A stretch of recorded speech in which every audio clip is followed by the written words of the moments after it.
সুধী দর্শকবৃন্দ, আপনারা আমার জাদু প্রদর্শন দেখছেন। এবার যে জাদুটি দেখবেন, আমার টেবিলের উপরে একটা ফুল আছে, দেখেন, হলুদ ফুল। এখন আমি আপনাদেরকে এখানে 8টা হলুদ ফুল আছে, 8টা হলুদ ফুল থেকে আমি আর 2 ধরনের ফুল তৈরি করে মোট 24টা ফুল দেখাবো।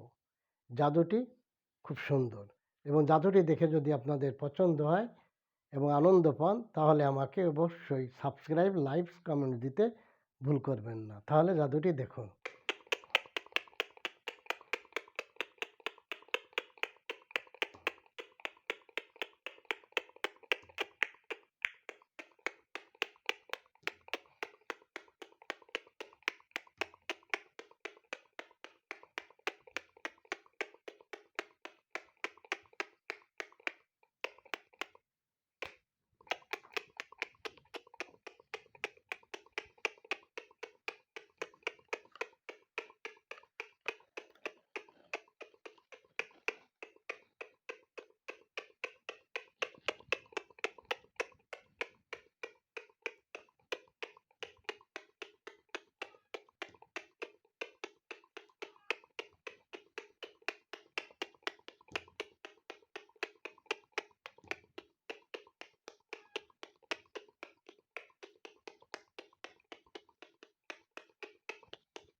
জাদুটি দেখার জন্য সকলকে ধন্যবাদ।